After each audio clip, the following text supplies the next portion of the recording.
Nimefanikiwa kufika Kunduchi na kwingineko, lakini hapa Msasani ilikuwa sijawahi kupata nafasi na fursa ya kuweza kufika. Na hii leo nimefika, na tena nimefika katika siku iliyokuwa kubwa, siku ya mvuvi duniani. Na hivyo wavuvi wote wa dunia nzima leo tunaisherehekea siku yetu, na mie pia ni mvuvi. Mimi ni mvuvi wa asili kwa sababu jimbo langu linalotoka nyumbani kwetu Mkuranga, sisi ni wavuvi, na kata zisizopungua 5 ambazo zote ziko katika mwambao wa bahari hii ya Hindi, kuanzia na kata ya Shugubweni, kienda kata ya Kisiju, kienda kata ya Magawa, kata ya Dondo na kata ya Lukanga. Hizi zote 5 ziko baharini. Lakini pia vile mimi ni mvuvi kwa maana ya taaluma ya elimu niliyosomea pale Chuo Kikuu cha Dar es Salaam. Nimesomea na habari hizi za uvuvi. Kwa hivyo ninaona fahari kubwa sana ya kupewa heshima hii kubwa, hasa katika siku iliyoitwa siku ya uvuvi, alafu mimi nikaambiwa kwamba ndio mgeni rasmi. Kwa hivyo ninawashukuru sana Tuna Alliance kwa kunipa fursa hii.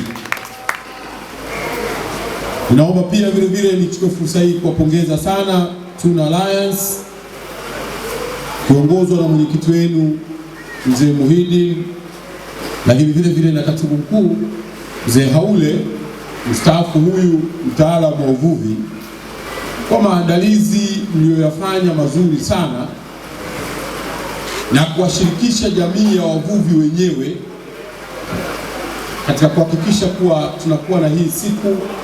Na siku yenyewe haiandaliwi na serikali, bali imeandaliwa na ninyi wenyewe wavuvi.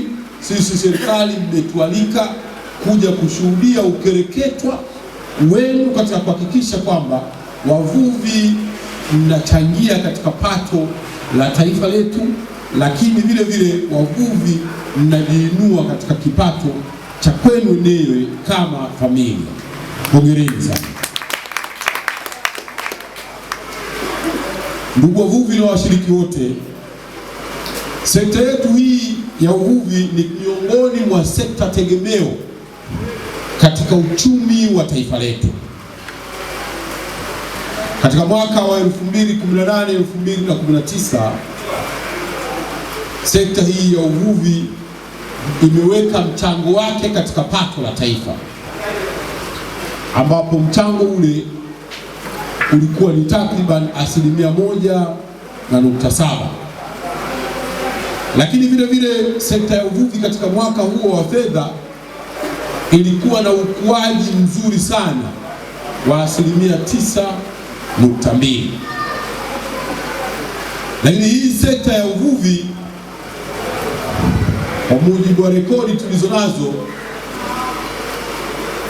tulizozichukua takwimu zinaonesha kwamba tuna vyombo tulivyovisajili visivyopungua 202,253 vya uvuvi katika mwambao wa bahari ya Hindi, katika ziwa Victoria, lakini vile katika ziwa Tanganyika, lakini vile katika ziwa Nyasa, mabwawa na mito yetu mbalimbali. Kwa hivyo kote huko tumevipata vyombo visivyopungua kwa mujibu wa takwimu 202,253. Na kwa maana hiyo, jumla hiyo ya wavuvi tuliowasajili wanaofanya shughuli moja kwa moja ya kuvua kule, kwa maana wale waliokata leseni za uvuvi wanaofikia 200,000, bado nyuma yake wapo watu walioko katika mnyororo.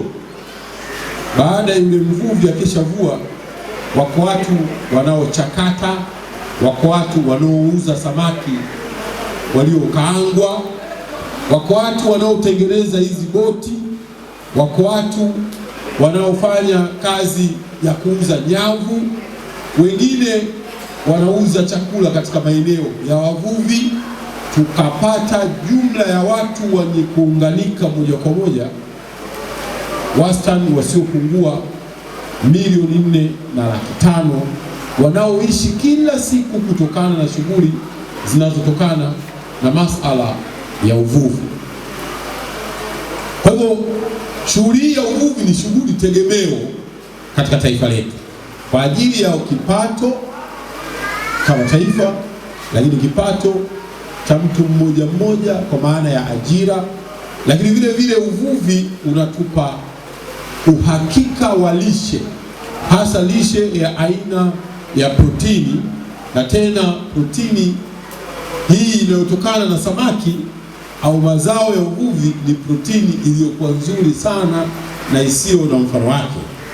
Kwa hivyo hongereni sana wavuvi kwa kuwa nanyi mna mchango mkubwa na mzuri katika maendeleo ya taifa letu. Hongereni sana.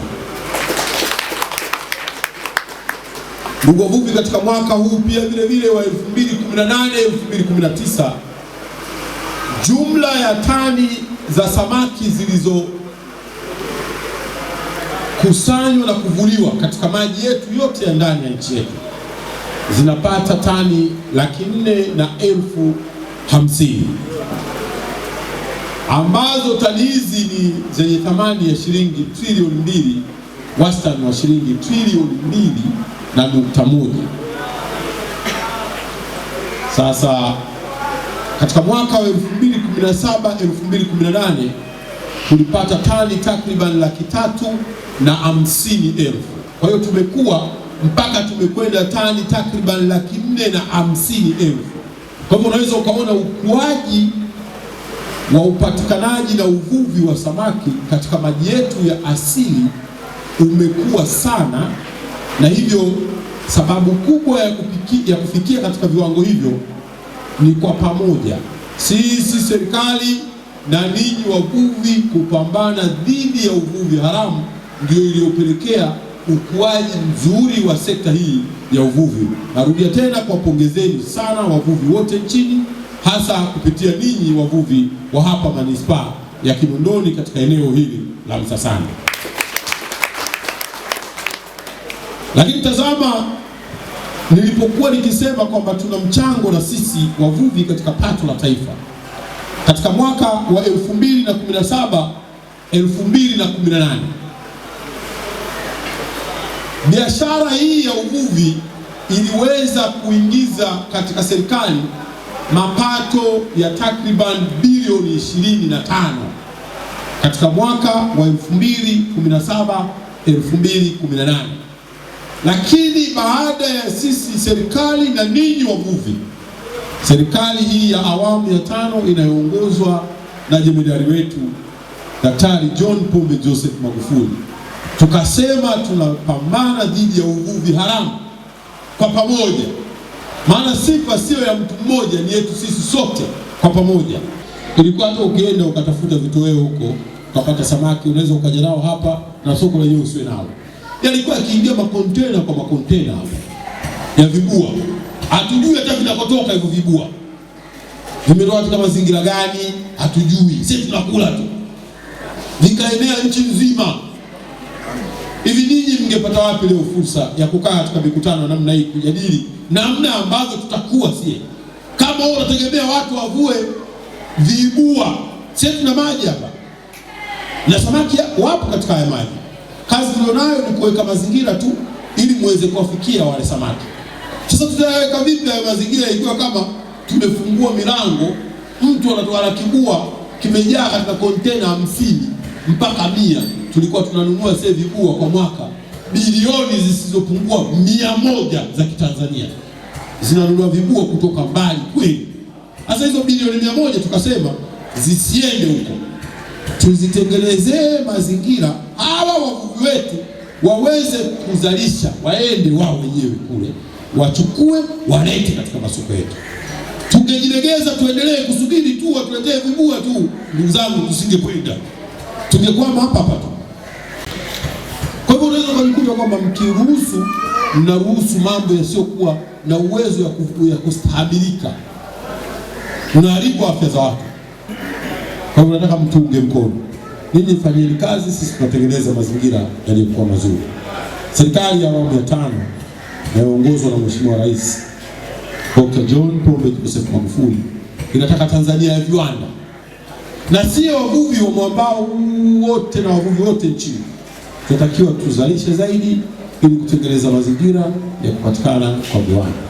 Kwa hivyo Shime tufanye kazi, Shime tufuate sheria, Shime tujiunge kwa pamoja namna hivi mlivyofanya, na nimefurahi. Nimeona vijana wengi wapo katika muungano huu. Nimewaona pia vile vile na watu wazima wapo katika muungano huu. Sijawaona wakina mama tu katika muungano huu. Mmoja peke yake, Iswaumu peke yake ndio nimemuona. Sasa mnao wengi basi na wao vile vile washiriki na mama. Wasibaki nyuma. Hii ndiyo Patrick Mission High School iliyoongoza masomo ya sanaa na lugha na kutoa mwanafunzi aliyeongoza kitaifa matokeo ya kidato cha 6. Ni shule pekee mkoa wa Dar es Salaam iliyotoa wasichana 2 kwenye 10 bora masomo ya sanaa na lugha kitaifa. Sasa ni miongoni mwa shule 4 tu kutoka Dar es Salaam zilizoingia 20 bora kitaifa matokeo ya kidato cha 6 mwaka 2019 kwa kufaulisha wanafunzi wote. Mkoa wa Dar es Salaam shule 4 tu zimeingia 20 bora. Patrick Mission ni shule mojawapo. Tanzania nzima Patrick Mission ipo sasa katika 20 bora. Wasiliana nao kwa simu namba 0678477869. Habari Tanzania, naitwa Queen Elizabeth Makune, Miss Tanzania 2018. Usisahau kusubscribe Umoja Online TV. Yo, show boy Hamo rapa kiboko mabisho. Eti amo natembeza mjegejo, usishangae domo akivaa mlegezo. Kikuku Freemason anatimiza vigezo. Usisahau kusubscribe Umoja TV. Nikicheki na ukitaka kupata habari zako mpya nini kizazi kinyamwezi ili uweze kuwa mtoto wa mjini, fanya kusubscribe Umoja TV.